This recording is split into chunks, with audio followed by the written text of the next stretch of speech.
If you want to practice all of the new PTE questions using artificial intelligence on an online portal that has a similar marking to your real PTE exam, head over to masterpte.com.au to create a free account.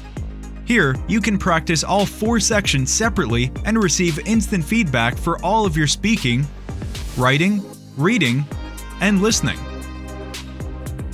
You can also view and compare your answers with others who have already succeeded in achieving a high score. Download 9090 Band's template for speaking, writing, and listening. Take mock test, receive instant result, overall feedback, and in-depth analysis which helps you pinpoint exactly where you lose points. masterpte.com.au, the best PTE practice software in the world.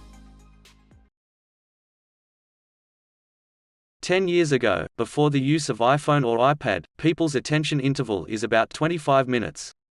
This number is good. However, nowadays the attention interval has dropped from 25 minutes to only 8 seconds, which means our memories are shorter than that of a goldfish.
What I've decided to provide is the steps I take when analyzing my own questionnaires. However, before I begin, it would be useful to remind you of a few terms we use when taking questionnaires. Questions can be divided into 3 types. This is sometimes called level measurement. Firstly, we have a category type questions, which are also known as nominal questions. These are when participants select from a list of categories for their response, such as male or female, or they may include ethnic origin. Secondly, we have ordinal type questions. These are similar to category questions, but instead of the categories being independent, there is some sort of order between them. If we ask people to indicate their age in categories, this is an ordinal type question. Thirdly, we have continuous questions. These are any questions that can be answered by a number. It could be an open-ended question asking participants to tell you how many times they attended lectures or how often they used a VLE, or it could involve asking them to rate the importance of intensity of some experience.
The Silk Road is not like what we thought it would be.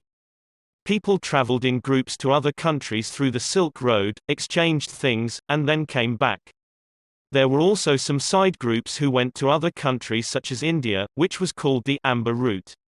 At that time, there was also gift changing happened on the Silk Road.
In 1943, what became known as the Green Revolution began when Mexico, unable to feed its growing population, shouted for help.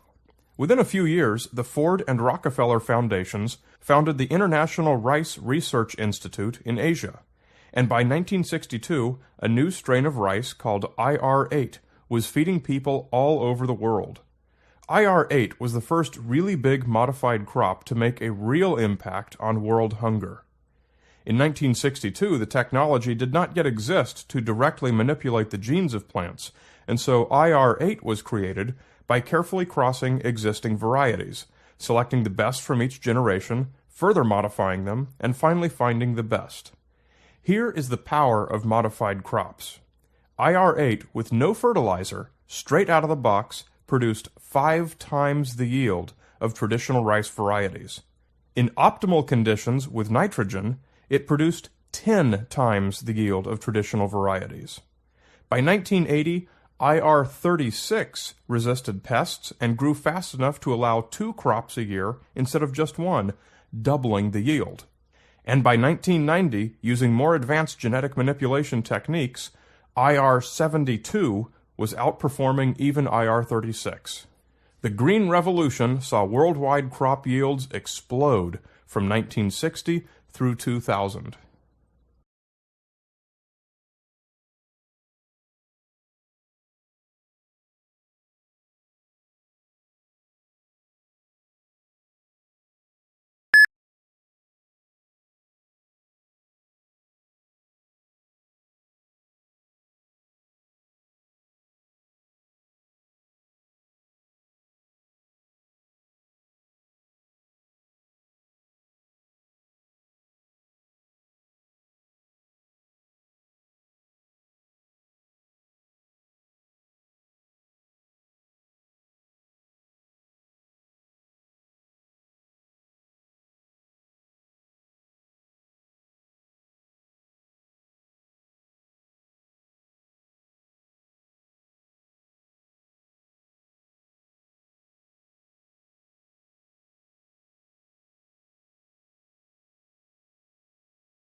Today we will talk about Australia's export business towards China, Japan, US.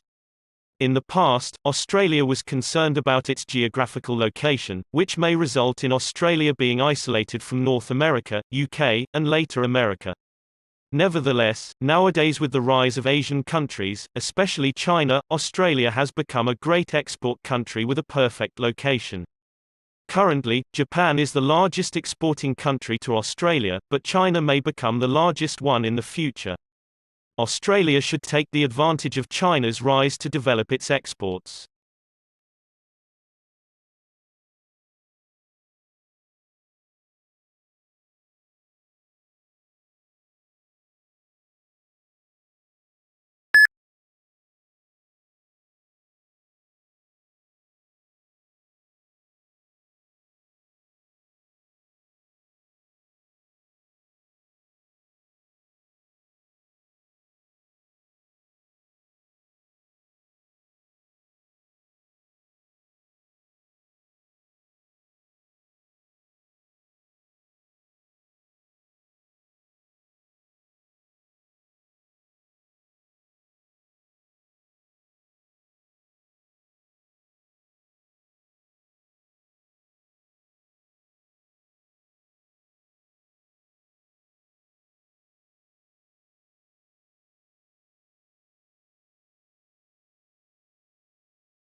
The first thing I want to argue is that former civilization is running into pretty profound crisis in its relationship to the rest of nature, which we do and what we have depended on for survival and for flourishing.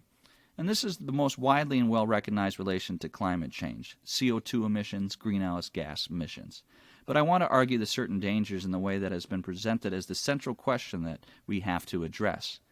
Because it's interlocked with a number of other crises, that is most notably as the crisis in the access to fresh water, crisis in access to food, biodiversity loss on a huge scale, and associated problems of human and equality, and not just in the common world, but actually in the kinds of environmental resources and pleasures that I can enjoy.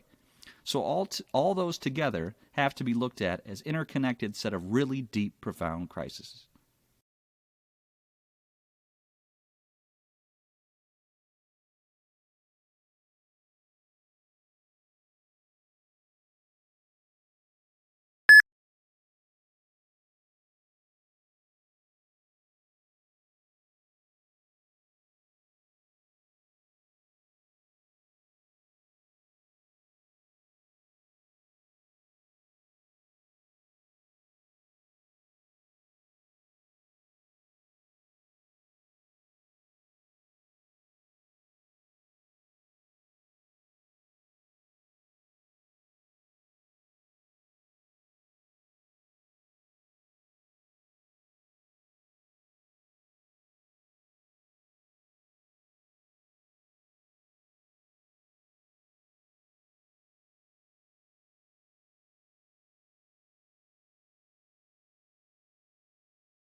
Today's lecture is about a loggerhead turtle, one of the largest turtles in the world, and almost extinct in the USA. They have big heads and short necks. In September 1986, scientists put a tracker on a turtle's shell, and used satellites to track and locate the migration route of the turtle. They reach different localities in different time. The migration takes 3 months, from the South Florida to the north.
Today we will discuss the relationship between the fault lines in the Earth's crust and an earthquake. This dislocation of the rock occurs from the Earth's surface 7 kilometers to several hundred kilometers vertically down to the crust. The earthquake's focus is called the epicenter, which is vertically beneath the interior of the Earth's crust, and the energy releases and transfers through epicenter. The faults are the fracture on the Earth's crust. The position of the epicenters can be identified by the faults map, looking down from the center of the Earth. It will result in seismic wave, which is decreased as it moved away from the epicenter.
What we're going to discuss today is how the Port of London was discovered and what we discovered about it.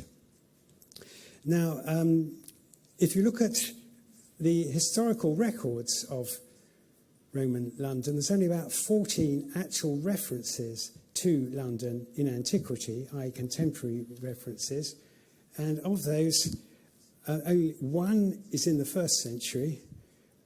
There are none at all in the 2nd or 3rd century. There's only one in the late 3rd century, and there's 4 in the 4th century.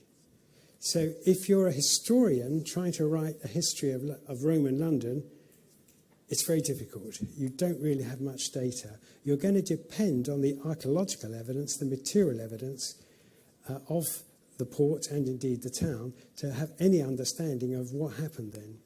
And so what we're looking at here is, how did we discover about the Port of London? There is no historical documentations, no customs books, no tariffs, no idea of the taxes. We have to understand the port entirely from the archaeological evidence. So that's what we're going to do today. So if we move on to the next slide.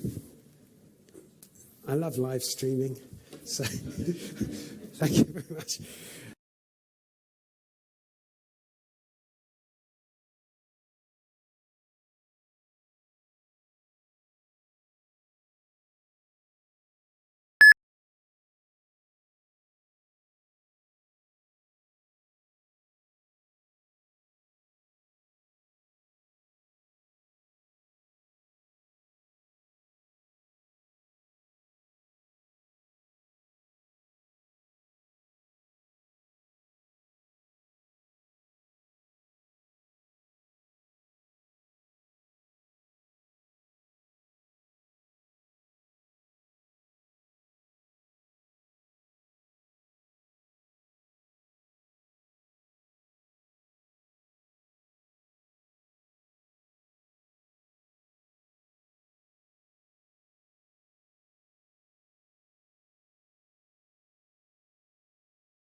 Now, the economists calculated, it's a back-of-the-envelope calculation, that removing all immigration controls would double the size of the world economy, and even a small relaxation of immigration controls would lead to disproportionately big gains. Now, for an ethical point of view, it's hard to argue against a policy that will do so much to help people that are much poorer than ourselves. The famous RAND study reckons that a typical immigrant who arrives in U.S. ends up with $20,000 a year. That's rough. It's not just the migrants themselves who gain, it's the countries they come from.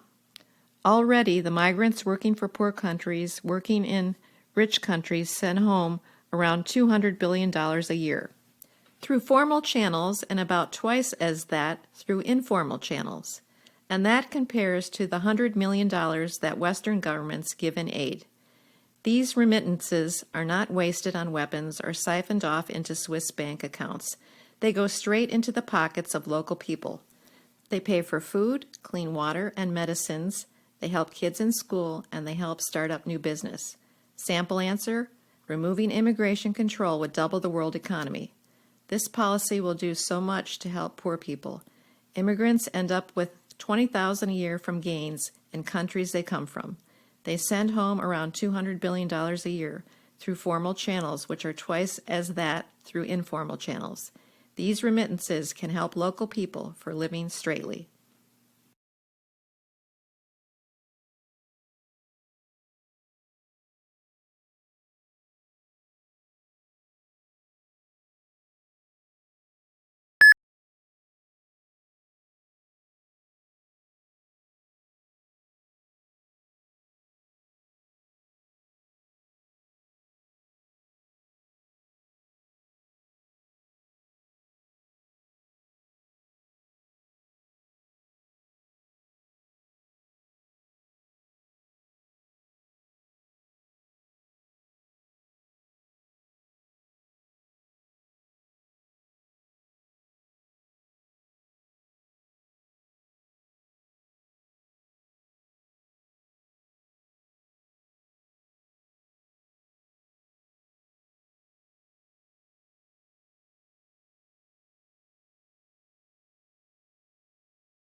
If you want to practice all of the new PTE questions using artificial intelligence on an online portal that has a similar marking to your real PTE exam, head over to masterpte.com.au to create a free account. Here, you can practice all 4 sections separately and receive instant feedback for all of your speaking, writing, reading, and listening. You can also view and compare your answers with others who have already succeeded in achieving a high score. Download 9090 Band's template for speaking, writing, and listening. Take mock test, receive instant result, overall feedback, and in-depth analysis which helps you pinpoint exactly where you lose points.